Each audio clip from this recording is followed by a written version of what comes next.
Hey guys, it's Claudia, or Chloe, one of your favorite flying mermaids. Welcome back to Salpicando.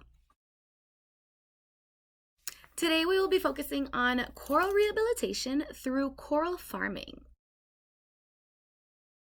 To talk about this, we have a very special guest. He is Samuel Suleimán, the Executive Director of Sociedad Ambiente Marino, or SAM, in Puerto Rico.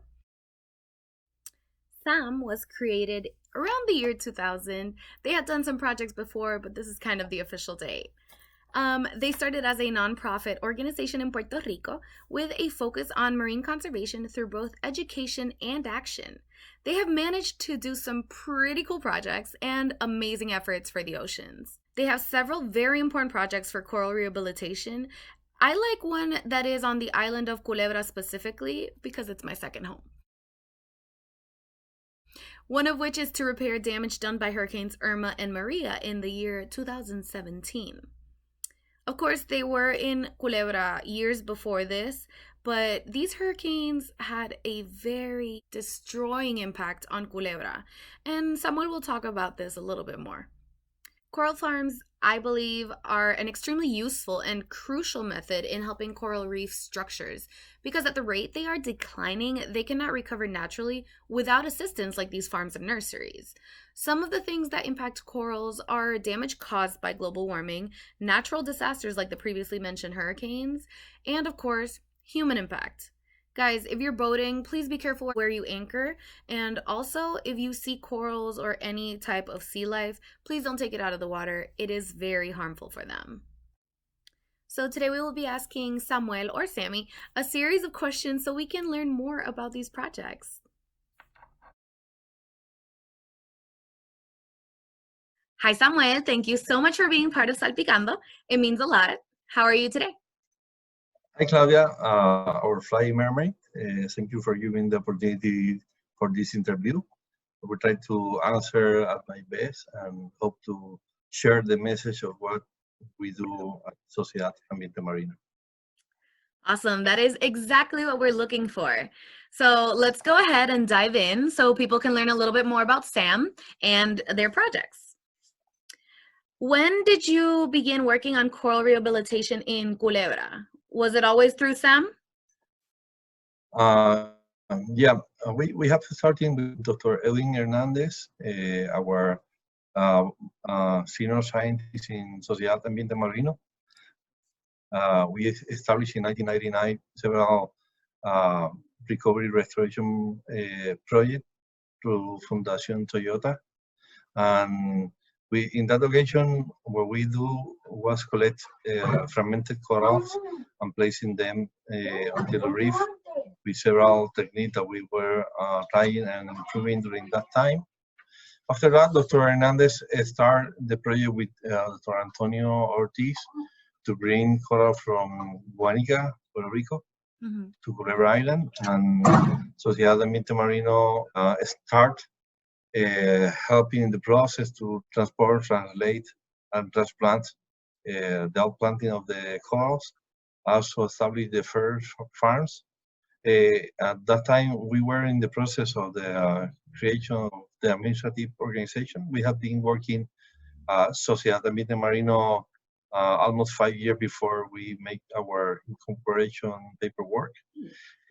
But formally, we start in 2001 when we established our first set of coral farm on Punta Melones, Culebra. After that, we have been working since without a stop. The only stop that we had was after the Irma and Maria hurricane passed through our island. Until that time, we have covered over 75,000 coral grow and now planted around the island. Huge effort that was smashed. When we have the opportunity to go to the water after the Paso Maria hurricane, the latest one, we just can recover 200 fragments after the pass. That means that we lost almost everything, 99.9%.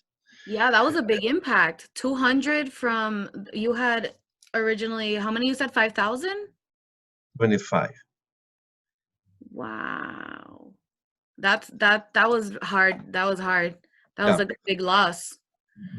my first dive in that place at Punta Soldado, I cried under the water. Was strong to see. Was like seeing any kind of a scene that you see after 911 event Yeah. at New York. Was a depriment view to Mm-hmm. see what happened under the water. Was a big impact for us. Honestly, I started thinking that day to go away from this effort. But the people who worked as volunteer with us, they support the idea that if we have done before, we will do again. And on Absolutely. Yeah. 2018, we start the project with the support of Protectores de Cuenca through the Habitat Focus Area Program project. Also, we have funding with the support of the Hispanic Federation. That was another NGO that helped us to raise up all the money that we need to Mhm. establish new materials for the new farms, coral farms. And also Mercy Corp support us with another participation with economic funding. With that, we worked very hard Mhm. with a lot of volunteers, all volunteers and new volunteers. Uh, at the first year after the hurricane, 2018, we reached almost 10,000 colonies restored or rescued from different other reefs around the island. The next year, 2019, we we reached another 5,000 corals. That was with the support of Hispanic Federation and Mercy Corps. And we have been dealing with a coral disease that is affecting the coral. Recently, before this quarantine, we count over 800 corals died. Which disease? SCLTD, Skeletal Coral Lost Tissue Disease. Okay. And that disease affects pretty fast to some species like the Dendrogira cylindrus, and that species has a loss of almost 800 fragments that we Wow. have on farms. We didn't have enough time yet to make a plant again because we are trying to scale up our coral farms, Mhm. our nurseries, and we have been working with another proposal to replenish at least uh, 50,000 corals prior to start uh, planting again. But we also this year have the support of the National Fish and Wildlife Foundation that Okay. approved to the Sociedad Ambiente Marino for the next 3 years, 1.6 million to work, and we have a novel activity at this time that will be working with emulation of the live coral with 3D printed with biological and ecological material to support and to recreate the three-dimensionality of the reef.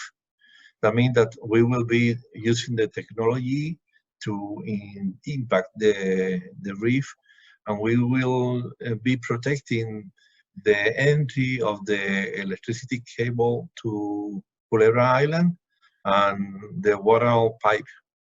That means that we will be recreating the scene that should be before the hurricanes with 3D printing and real corals during the next 3 years to protect the infrastructure that will be entering into Culebra Island.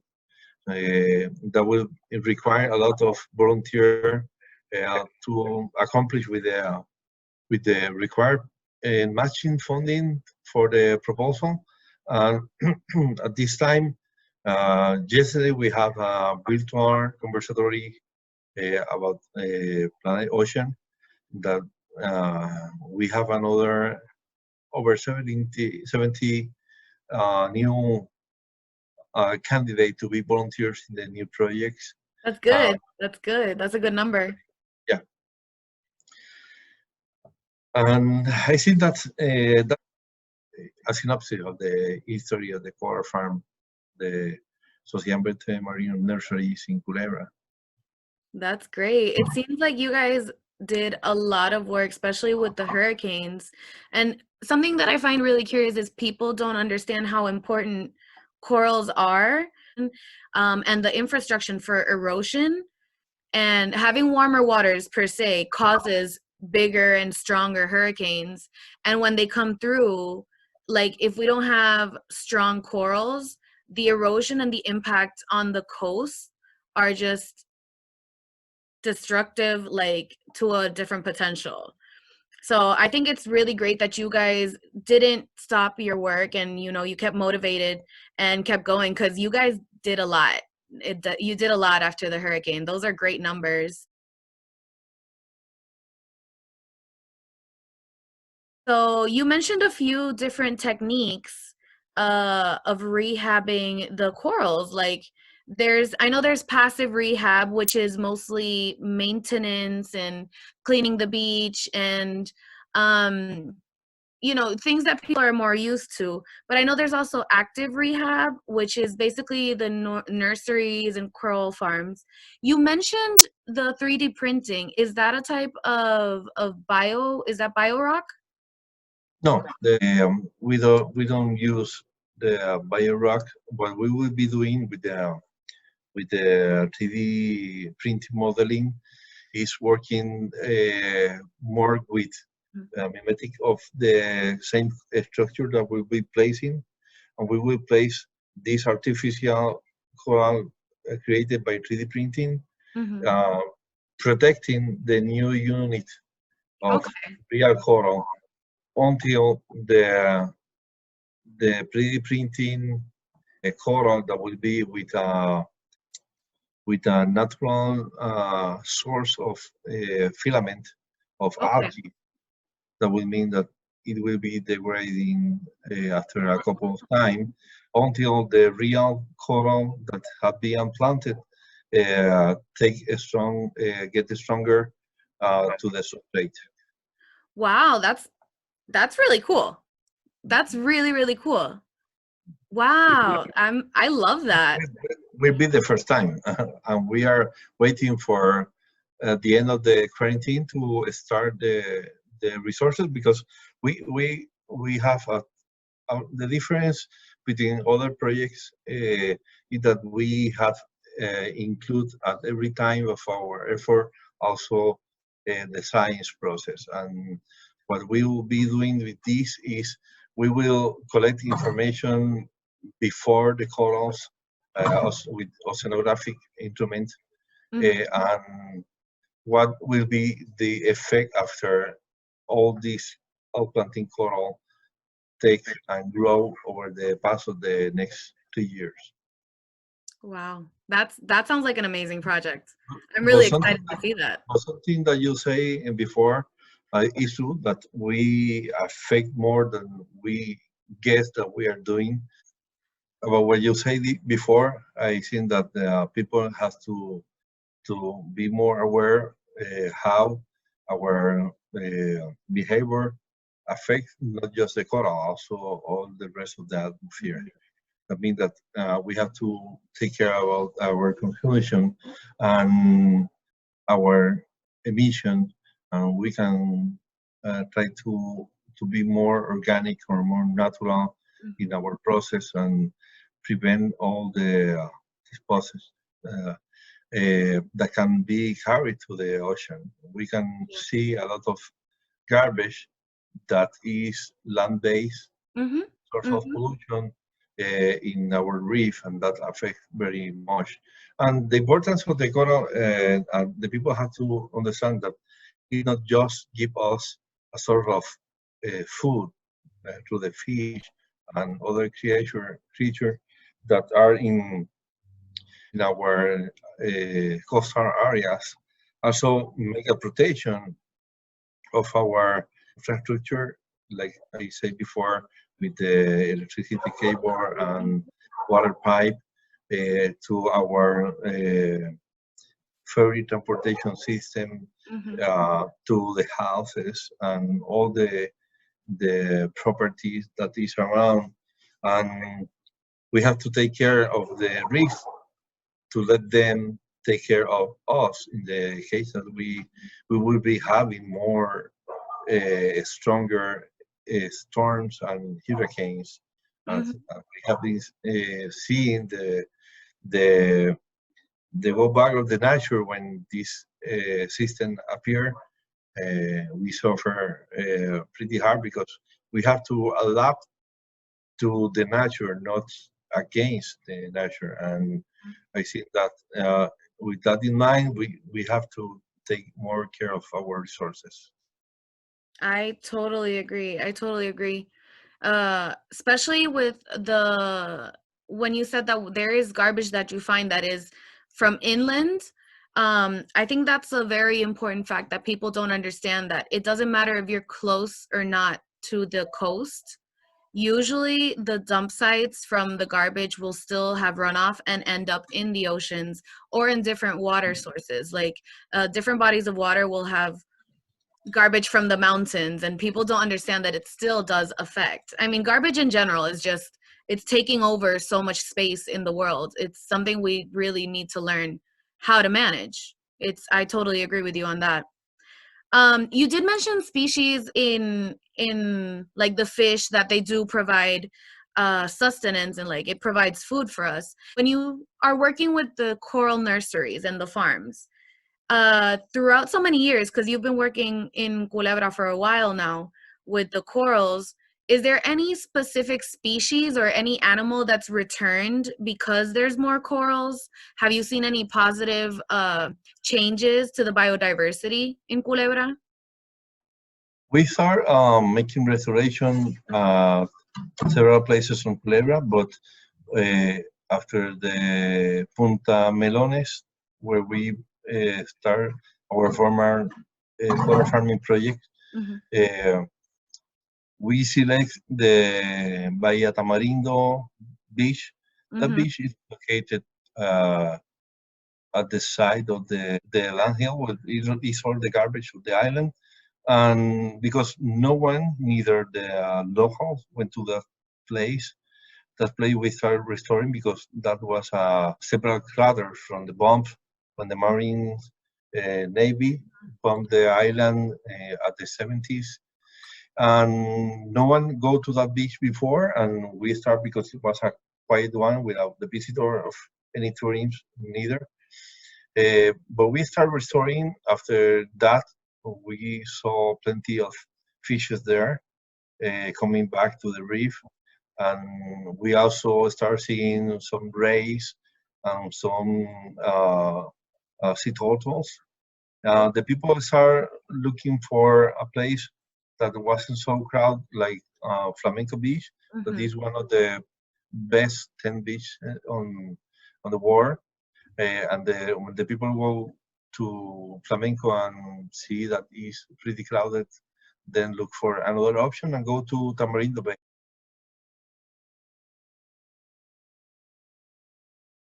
How does Sam get to involve the community, and how can people get involved if they wanted to? How can they volunteer? Well, I think that is the base of our organization, Sociedad Ambiente Marino. Our name is Society, Marine Environmental Society. And society means to have people. And since the beginning, we have been involving people and communities to work, particularly during the last 12 years, we have been involving people for citizen science and most of the people doesn't have to be scientific to work with us. While we work with science to support all the work that we have been done, also we want to educate the people and create that kind of knowledge to help us to work with our coral farm and coral reef restoration and reef. We work more with the word reef rehabilitation instead of restoration because we try to rehabilitate the ecology of the reef. It's not just the corals. The coral is a part that we have been done, and we have our nurseries, our coral farm, work directly to create more biomass of the coral to place the coral inside of the reef. But also we have to work with another creatures that support the organism. Also, that we provide to the urchins at the surf Uh-huh. of the bottom, and we try to make not a monocultive or monospecific species. We have been working during the past year with 7 species different, and also we have been doing some kind of mosaic that instead of putting just one species at the side of the another that most of the people do, we try to make a combination between the species that everyone have the possibility to attract more community inside of their habitat. I mean, for all that kind of work, we need a lot of people, a lot of volunteers, and it's important for us. And we try to use the technology tools like Facebook, Instagram, and our webpage that you can visit us at www.sampr.org. And also, you can get us through Sociedad Ambiente Marino and at Facebook. And we frequently make announcement to create new workshop to train people. We need help, but we need uh, regulated help. Not everyone can go to the water because we need people who make scuba diving. We also need people that be in good health uh, to support our activity. Usually, our activity starts since the sunrise until sunset. That Yeah, means long hours, long hours. is a lot of effort and is under the water. Is pretty tired environment to work, and we Hmm. need people with the skill to uh, make the good use of the air from the scuba tanks Hmm. and have a good buoyancy, good floatability to work without affecting the rest of the population. And also we need people that doesn't dive, like the data processing, the data analysis, people who would like to work with our communities because we have several outreach activities with the schools, with community, Okay. that we try to share all the information that we are getting, and we also try to provide this kind of new information or new data that we uh, gather to international symposium to represent that we are a small island. We have been working a smaller island, Hmm. but we have a lot of effort, a lot of good results, and it's huge the people that have been working with us, the number of persons. Every year we overpass uh, 100 of volunteers working with these. We had to create the farms that is outside the water. We have to make a snorkeling to go from a place to another. Some places we like to work from the shore to give more opportunity to more people, but sometimes we have to go in boat. At this time, we have been working with a boat that was a donation from a former professor from the University of Puerto Rico, Dr. Nelson Mendez. He's living in Culebra Island, and he and his wife donate to us a vessel that allow us to make a lot of work in the last 5 years. I mean that there's a lot of possibility that how the people can help support our project. Yeah. I don't like the idea to ask for money because the people doesn't trust when you talk about Mm-hmm. money, and I don't like to ask for money. If you can help with service, with your hand, with your material equipment that you have, housing or something like that, transportation is good. But if you doesn't have Everything the counts. Everything yeah, counts. And it's good but that you have both areas. Like not everybody has to know how to scuba dive. You also have people that can do work on land, and like you said, data processing. Facebook and all these things. Just by sharing a post is something that can get you more exposure and maybe get somebody who is interested to contact you and participate. So that's really uh, great. I love that. at the last resort, um, we ask for donation money because we need to pay the food and Hmm. the gas and all the expenses that we carry on with the materials. But that is not the goal. The goal is that you can participate. Maybe we can recycle what you have and put at the service of the coral reef. And at this situation, as you say before, we also can use the possibility that maybe you are better than me working talking in Spanish, English, or making translation, and the document we can need a couple of eyes looking for our writing, our posting at the media, and any kind of support will is and will be appreciated because I think that Sociedad Ambiente Marino is not Sami, he is not the director, founder, or president of the organization. Is the whole collective of people that they have been working together and how to include the community.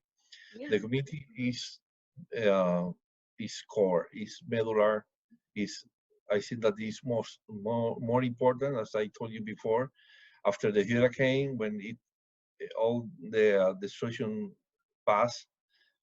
uh, I think that I can go again to underwater to make restoration. But the same people that have been participating and educating themselves establish and help to recover the possibility to restart. And we have been doing pretty intensive work.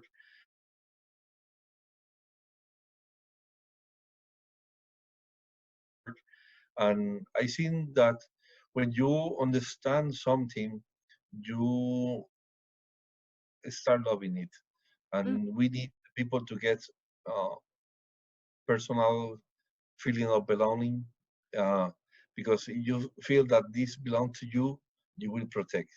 And if you feel that you will be including your time, your passion to make this successful, when you see someone that is not is affecting the process of your product, you will be like a police on the station say, okay, take care Yeah. of that. I have been working and Yep. I need to protect it.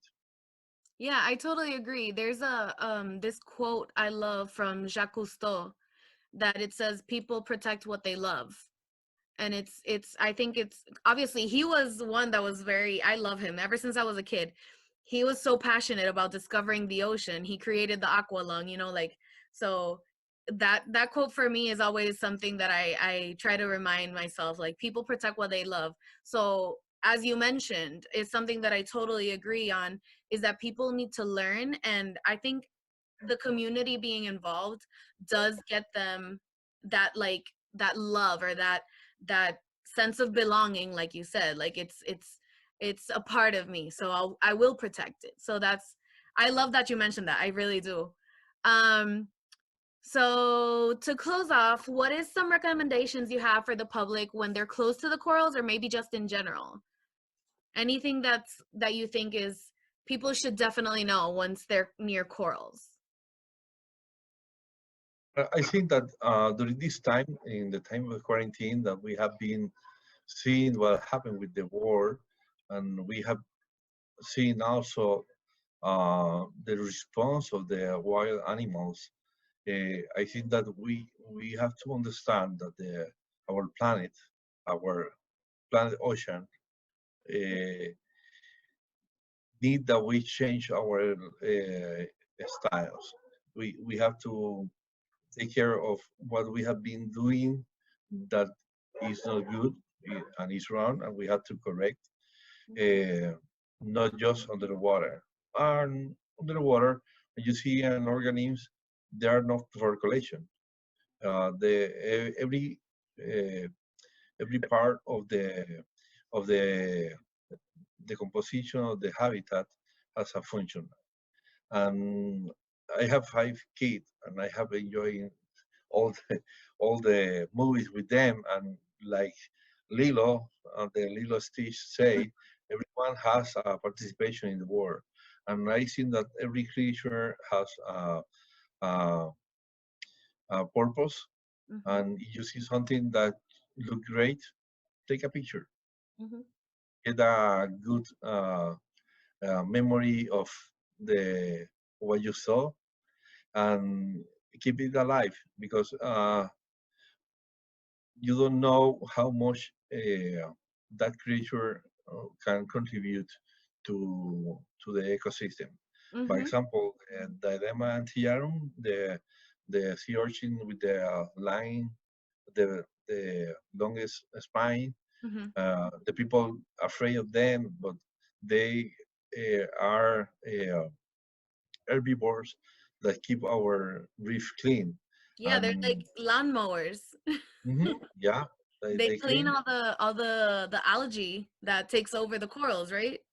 Yeah, and Mm-hmm. that is part why we include them, because they also attract juveniles of fishes, Mm-hmm. and that fishes, uh, when get big enough, they can be protected by the spine of the sea urchins and go to the reef. And if we have, as part of the composition of the, that is why we say that we don't just restore the reef, we rehabilitate, because Mm-hmm. consideration all the individual participation, and is like you have all the components in the reef, like the snapper or Mm-hmm. grounds, they have their particular function that will be helping. I know that we have to eat. I know that is a food source. I know that it's essential for keep living, but we can create sustainable system. And as a model that I saw at the international travel around the world and diving, I see a community that is making change between themselves and the fishermen, and they doesn't fish at the same place.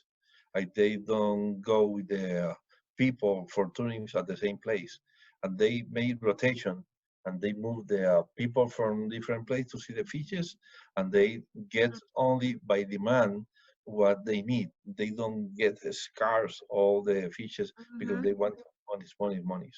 And that Smart. cooperative Mm-hmm. model is a good possibility for the rest of the world to try to to put together the fishermen, the industry of fishing with the industry of tourism, and we can merge together. And when we merge, we can help both economy and support to be sustainable. Yeah, yeah, I totally agree. It's all a collaboration. Cause that what you mentioned is, I think it's very smart because you're giving the earth space to breathe. but you're still providing economy with the tours, but you're still providing that sustenance for the fishermen who are the local economy. And you mentioned that they only fish what they are the demand. So it's also not overfishing. Like, overfishing is also one of the biggest problems. So that's something that you mentioned earlier, that we need to moderate our consumption, which is something we all need to practice. And in this time of quarantine, I think not going out, like, you need to learn to buy what you're gonna eat. You don't have to, if you don't want the food to go bad, you don't want to buy excessive things because you don't need it. You honestly don't need it. Like, we can learn to live on less than what we are used to right now. I totally agree with that. With the people we had the boat, take care. You see a place that is not anchoring, please do not anchor. We have in the past several situations with people with their boat that throw their anchor without any caution and affects 4, 6 of our farms. At every nursery, we have over 50, 60, 80, 120 corals, colonies growing up. That means that if you throw your anchor and you get 2 units, you are killing over 200 coral with just one anchor. Yep. Well, that's really important. I forgot the boats are also, the anchors do affect them a lot. So I think that's all the questions I have for you. It's been amazing working with you and talking to somebody who is as passionate as you. I can tell you absolutely love what you do. And I hope everybody learned something today. We covered lots of specifics on corals, which I am very into right now. So, thank you so much. Thank you, Claudia. Take care. Gracias, Sammy. Españoles que fueron una vez a ver la finca allí en Culebra y creían que, como eran estructuras artificiales, eran basura y empezaron a arrancarlo, y la gente de la comunidad dijo, dejen eso, ¿qué hacen? Y una idiotez así. Tuvimos otro que vieron que habían muchas así como réplicas y dijeron, esto es para colección, cuando uno va, uno coge uno, y se picaron un canto y se llevaron y tuvimos que regañarlo. Son cosas que pasan, que la gente no tiene conciencia, pero vale, vamos. Esas son cosas que a mí me gusta enfatizar, que es como que la gente piensa que a veces esto es repetitivo porque tú conoces del tema, pero existen muchas personas que no están conscientes de lo que se está haciendo ni de lo que es muchos compañeros míos de la universidad, ellos se enfocan más como que en big cats o en la selva o en los insectos. Y yo mencioné Coral Farms y muchos de ellos dijeron, ¿qué rayo es eso? Y ahí, ok. So, tú sabes, hay mucha gente que no sabe lo que es. Así que como que eso es un buen ejemplo para decir como que... Loco, te voy a comer los dulces, deja que tú veas mi proyecto, para que tú veas.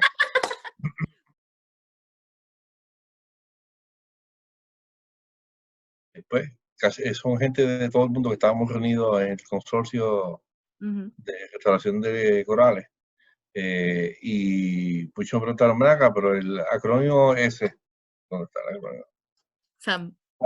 Ese es Sam de Sammy, o de Samuel.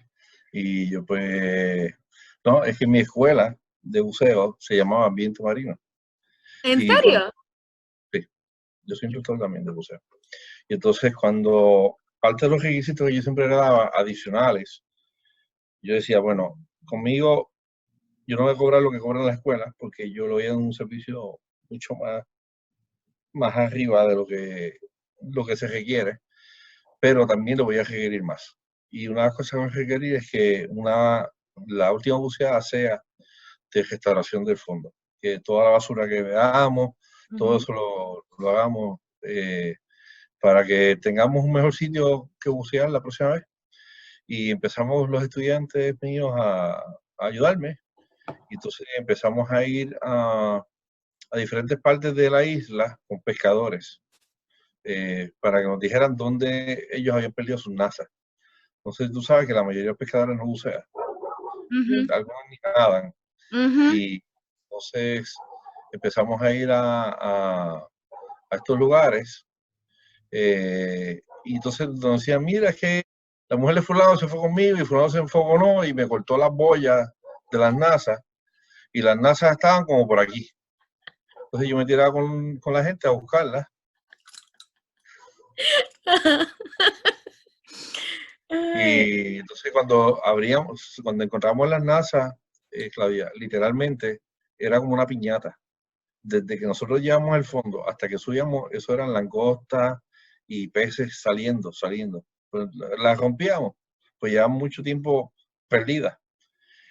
La desfondábamos. Entonces la gente, cuando llevamos aquí, se la dábamos pescador vacía. No tenía nada, ya estaba rota. Y entonces le daba las nazas para que ellos las amarraran bien y después pescaran, pero que no las dejaran matando peces, porque también había peces y muertos. Y entonces se las enredamos, y para hacer eso teníamos que cada uno poner de nuestro dinero. Así que no sé si tú te acuerdas, acá en Puerto Rico, cuando tú compartes todo en partes iguales, es una sociedad. Entonces ahí pues empezamos, vamos a hacer la Sociedad Ambiente Marino. Y entonces estuvimos como 5 años trabajando, pero ningún proyecto ni nada se aprobaba porque no teníamos presencia orgánica. Y entonces empezamos a hacer los trámites para incorporarnos. Y allá en el 2001 fue que terminamos todos los trámites. Y después hicimos los trámites de la 501 para tener exención y someter propuestas. Sometíamos propuestas de base comunitaria y nos las negaban porque faltaba la parte científica, y el amigo mío Edwin Hernández pues sometía sus propuestas científicas y se las negaban porque no tenía base comunitaria. Entonces lo que hicimos fue que hicimos un merge, pues dale, vamos a hacer, y desde ese entonces, como en el 2000, algo por ahí, 2000, ya entonces pasó a ser el biólogo residente de nosotros. Y ahora mismo, como tenemos cerca de algunos 14 biólogos con maestría, doctorado, pues él es el senior. Él es si vamos a hacer un experimento, pues lo discutimos con él para someter propuestas. También tengo a Alex, que fue uno de esos estudiantes que tuve, que fue de los miembros fundadores de la Sociedad Ambiente Marino. Y entonces él está ahora mismo en Florida. Se fue hace unos años, y entonces estoy tratando de enamorarlo para traérmelo para Puerto Rico, y con él fue que hicimos la propuesta de 1.6 millones para entonces darle trabajo acá en la isla y que entonces se encargue de eso. Pero de 35, ahora, en este año serían casi 50 publicaciones. Estos son, tú conoces pues el material de publicación, que estos son pues las grandes marcas de publicación: Coral Reef, Marine Pollution, Plus One, Pure Jane. Pero adicional a las fincas, pues tenemos trabajos de investigación. De las fincas que tenemos ahora mismo, tenemos 150 clonos genéticos, que eso pues incluye, tenemos corales, adaptando corales a temperatura y profundidad diferentes. Tenemos proyectos de hibridización. Estamos trabajando también con, ayer lo mencionamos en la reunión, con cultivo. Antes trabajamos con monocultivos, ahora estamos trabajando en cultivos multicultivos, cosa de tener adicional a los cervicornis. Tenemos 6 especies más, 7 en total, que estamos cultivando. En vez de trasplantar solamente cervicornis, pues estamos trasplantando cervicornis con palmata, con otras especies. Están expandiendo en la diversidad de lo que son los corales también, que no tan solo están. Eso es buenísimo. Eso me encanta. Comenzamos también hace unos años con el proyecto de ciudadano científico, que es que aunque tú no seas científico en tu formación formalizada, pues, bueno, entre 2012 y 2013, empezamos el asunto de los ciudadanos científicos, Entonces, gente que ha colaborado bastante, como te decía ahorita, tenemos mucha gente que son, mentira, los ciudadanos científicos empezaron en el 2008. 8.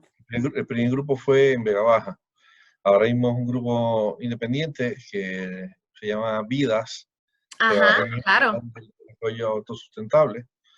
Nosotros íbamos con más frecuencia antes, ahora vamos cuando no pueden resolver el asunto, nos llaman y vamos entonces, hacemos la visita coordinada. Pero la realidad es que la gente ha sido bien fundamental en el asunto. Por ejemplo, el Arrecife Pro Ciudad en Isla Verde es un proyecto que nosotros también pues apoyamos y auspiciamos, y de esa manera pues trabaja autónomamente. O sea, nosotros simplemente colaboramos en desarrollo de proyectos, y cuando hay alguna necesidad pues entonces vamos y visitamos el campo. Tenemos alianzas con SWAM para visitar escuelas, como te dije ahorita, visitamos, no sé, más de 12 escuelas el año pasado. y, y entonces la comunidad pues se ha convertido bien importante, porque la realidad es que tú no puedes resolver todos estos asuntos con los científicos. Tienes que tener la base comunitaria. Y la base comunitaria pues son efectos que nosotros queremos incluir, porque el expresidente Ronald Reagan dijo en su último término, su término de presidente, que el problema no lo puede resolver el gobierno, porque el gobierno es el problema. Así que, citando eso en varias de las conferencias que he dado, sin meterme en líos políticos, me parece que es acertado, porque la burocracia pues no permite una reacción. Por ejemplo, si nosotros nos tardamos en atender el coronavirus, pues nos va a pasar lo que nos está pasando. Hay una mortandad mayor y vamos a tener unas crisis no solamente económicas, sino a nivel de salubridad. Pero si nosotros pudiéramos atender o atacar de una manera más efectiva y más pronta el asunto de los corales, pues como ahora, nosotros no podemos ir a Culebra, pero tenemos un pescador y los otros miembros de la Sociedad Ambiente Marino que están haciendo su aportación. No es el grupo que vamos siempre, no es el personal científico, son el pescador y la base comunitaria que nos ha estado ayudando. Así que entonces tenemos que tener ese tipo de alianzas, porque no podemos jugar todo el papel a la ciencia. Pues la ciencia trae el conocimiento, pero sin aplicación, tú puedes ir al médico y si te da una receta y no te la tomas, pues no te hace mucho. Claro. Así que el muelle original, principal, por donde llega la gente en el catamarán, ese muelle se está restaurando porque estaba colapsando. Y la última vez que llegaste en Año Nuevo, viste que había una barcaza donde usualmente se paraba el feriante. Ajá. Pues entonces, ese trabajo biológico y ecológico lo está haciendo la Sociedad Ambiente Marino. ¿De verdad? Todo lo que es debajo del agua nos toca a nosotros. Entonces Súper. ahí, todo está. Exacto. Así que entonces, ese efecto es que nosotros queremos hacer con los corales copiados versus los corales de verdad. Que el coral de verdad quede protegido, mientras este se va desgastando, pues ya este va creciendo. Ok, ok, sí, sí, claro que es más porque también estaba leyendo un estudio que usaban eh, jaulas de bambú para protegerlo, pero entonces que era bien conflictivo porque depende de la especie, le tapaba suficiente sol o no le daba el espacio ni acceso, como tú dices, a las otras especies que necesitan como que para o sea,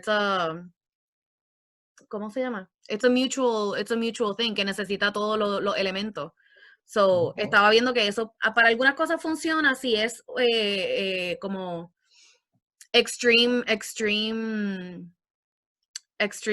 weather o effects, tú sabes, para que no lo dañe, pero que tenerlo a largo plazo parece que no es efectivo. So, siento que como lo que tú me estás diciendo es sería bueno a largo plazo porque tienes el coral que se va desgastando mientras va protegiendo el coral real que ya ha cogido fuerza y se ha adaptado. Tú Esa es la sabes, idea. que ojalá, tú sabes, se adapte así y que pueda crecer naturalmente, which would be amazing. Esa es la idea. Así que, mira a ver si aprendes a bucear, para que... Mira, tengo un certificado aquí que tengo que usarlo antes de que se acabe este año para bucear en el acuario de aquí de Boston. Ok, vaya. Pero tengo que ser certificada. So, porque yo era voluntaria en el acuario aquí en ¿El, Boston. el certificado tiene tu nombre? Sí. Ah, ¿Por qué? no, porque cuando yo visite a mi hijo puedo ir a usarlo, entonces, No. ¿no? Para eso, pues, para que no se pierda. No, mira. No, ese es mi push porque yo era voluntaria ahí y me lo gané en una de las actividades que no hacían. Y honestamente ese era uno de mis goals. Desde que yo entré yo dije, yo quiero algún día meterme en ese tanque. Y es como que el mismo tanque de ahí, tú sabes, relax afuera. Pero you have to be certified because obviously you're going to be diving. Y pues todavía no estoy certificada, así que. So, after this interview, I really just want to say thank you so much to Sammy for joining me, and him and his work with Sam is truly an inspiration to me ever since I was in college at UPR Carolina. I wish I had gotten a chance to be a part of their projects earlier on. I know I tried joining, but the time when I joined, like it never really took off. Afterwards, I think after I left, they started doing some really amazing things, and I know a few of my friends were actually participating with the project, so that's really cool. I got to see some of their pictures. It's honestly amazing.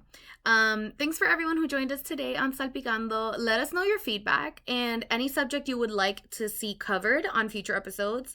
Any topics you would like to know more about, people or organizations that you would like to learn about, just let us know or let me know, and I'll try and go ahead and reach for them and get you a new episode. See you next time, and thank you for joining me on Salpicando.